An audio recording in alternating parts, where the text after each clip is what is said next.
All right, welcome back. It's Tuesday morning. It's time for the RotoWire Rundown. I'm Keith Stewart from Read the Line. Of course, I am joined by the award-winning senior golf writer from RotoWire. That's Len Hochberg across from me. Now, Len, I know you are an expert in and around all of golf, but I want to know, has anyone this year picked a one and done back-to-back with a 200-1 winner in Chris Kirk, followed by a 400-1 winner in Grayson Murray? I'm going to say no. And I'm going to say, probably some people were on Chris Kirk. Chris Kirk's a good golfer, 59 guys in the field. Sure, someone will have him even at 200-1. But Grayson Murray at 400-1, no. I mean, people weren't even picking him when he was in the final three of the playoff. No. To anyone who had any of those out there, congratulations. And let's hope for a little more normalcy this week. Well, I'll tell you, the most interesting thing I read about Grayson, and I don't know if you saw this, but the 39-foot putt he made in the playoff to win was longer than the accumulation of all the putts he made in the final round, which added up to about 30 feet. So I've not seen that. it's that's golf for you. And speaking of making putts, we got to fast forward. We're back on the mainland. Now we're only 3 hours behind. We're out in Palm Desert, little Palm Springs, maybe little Sinatra out there. I don't know, whatever you like. But one thing we like at the American Express is that we're charging and we're maxing out that black card for birdies. And this place, as it turns out, year after year, we heard John Rahm comment about it one time. Len, break it down for me. Why is this place so easy, it seems like, for the PGA Tour? Well, Keith, and I'd love to hear your thoughts on this as well. But two things come to mind here. Whenever there's a big time birdie fest, and Rahm won last year at 27 under, I think those always give the lesser golfers a puncher's chance. I think that the harder golf courses, 2 under, 5 under, they really identify the best golfers. So at a course where you can get to 25 under, or 3 courses, you can get to 25 under, 27 under, somebody can get hot on an easy course and just start draining putts. And I just think it lends itself to a lesser guy having the greatest day of his life and coming away with a win. And also in the past, certainly not this year and not last year, but for a lot of years, the old Bob Hope had some really lean years and some lean fields, and there weren't a lot of good golfers in there, which would lend itself to lesser guys winning the tournament. No, not calling out you, Andrew Landry, or anything like that. But I don't know if that'll happen this year. We've got a pretty stout field, but those are two reasons that come to mind for me. For me, it comes down to basically yardage. You brought it up, and how hard is the examination this week? Well, it's not very hard. We have 3 golf courses that we're going to play. La Quinta Country Club, we're going to play PGA West and the Nicklaus Tournament course, and then we're going to play PGA West again in the Stadium course. And those 3 courses over the first 54 holes are all in the top 10 shortest on the PGA Tour. I mean, 16 of the 30 par 4s they're going to face this week are under 425 yards, and 9 of the 12 par 5s they're going to face on those 3 golf courses are under 550. Well, those are like par 4s in a U.S. Open. So it's no surprise to me that in nearly 80% of the holes, the birdie rate's over 15%. And you're like, Keith, that's a lot of numbers and everything. But in a field of 156, that means there's like 25 guys birdieing every hole. And I'm not counting the Pro-Am people that are playing alongside. So I just think the golf courses are just too darn easy. And, one of the other points I wanted to make was that why are long shots so relevant in this tournament? And I think you maybe touched upon that, but you got to expound upon that a little bit more. I mean, why is the separation so slim between the Scotty Scheffler and the Xander Schauffele and the Patrick Cantlay, your 3 favorites, and guys that are over 200-1, like a Grayson Murray? Yeah, well, I think if we knew that, we probably wouldn't be sitting here. We'd be sipping something on the French Riviera, you and me, and just counting our winnings. So, but until then, we've got to go on it this way.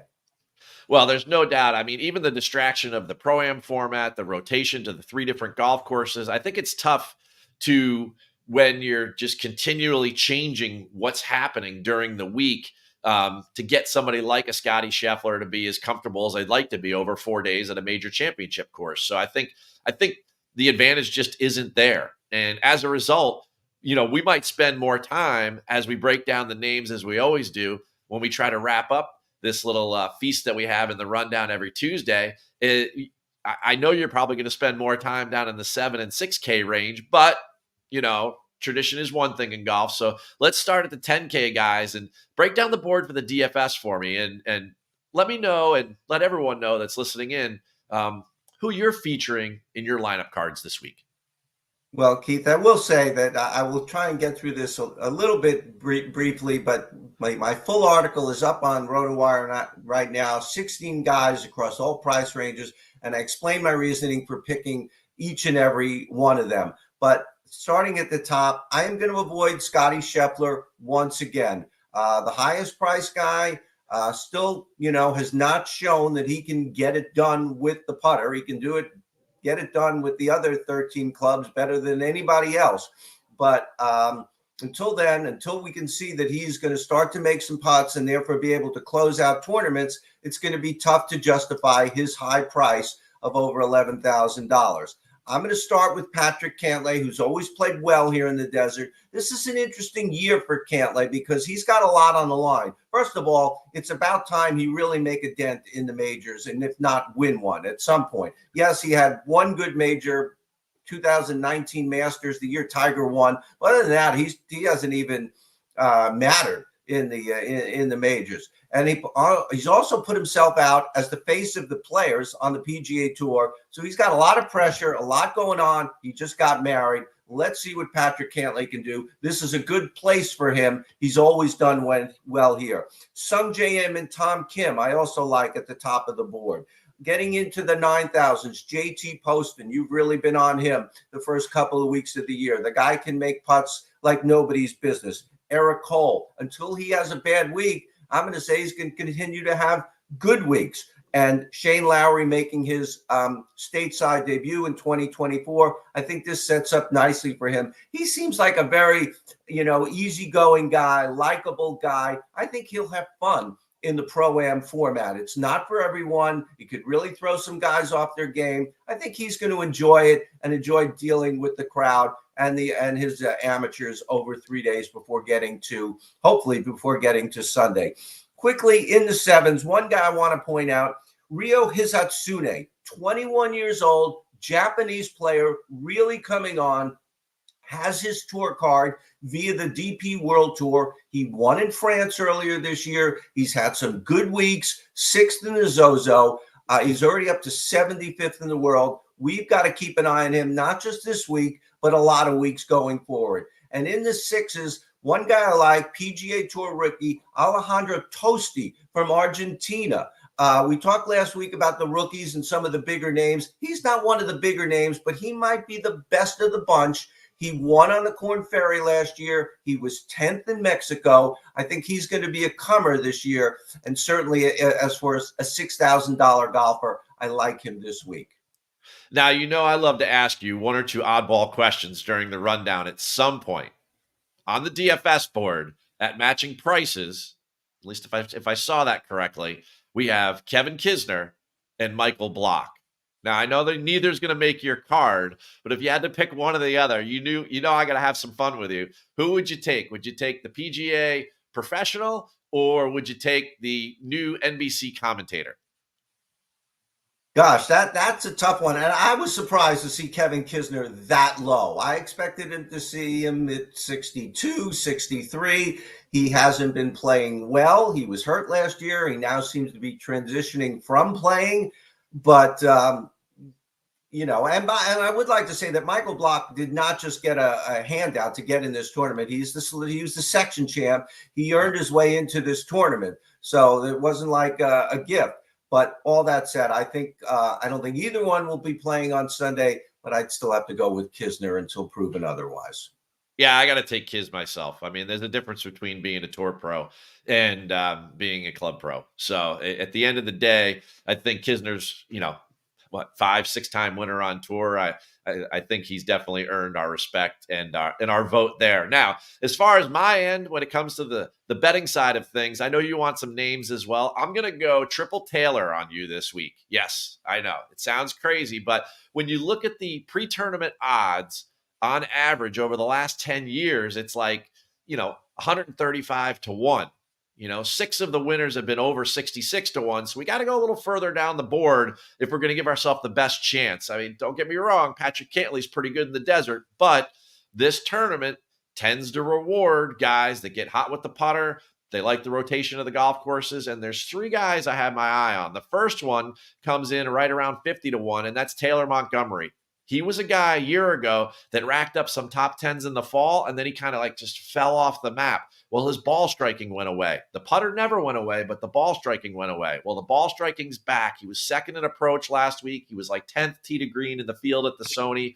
As a result, he finished 13th, and he lives out in Vegas, so he's a desert guy. He's played here before, finished 5th last year. I love him.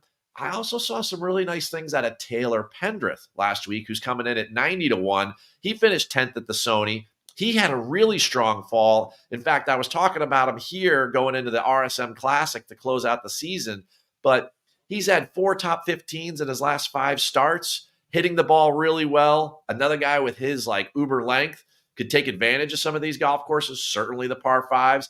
And then the last one is Nick Taylor, and he's coming in right around 120 to 1. Nick Taylor looked really good last week. Send him out to the desert. Remember a year ago at the WMPO, he finished 2nd to Scotty Scheffler. So he's comfortable playing in that type of climate on those types of golf courses. And he's got a little win equity since last year, being everyone's sweetheart winning the Canadian Open. So those are 3 names I would definitely watch. You want to continue watching us at the RotoWire Rundown? Len, tell them when they have to come see us.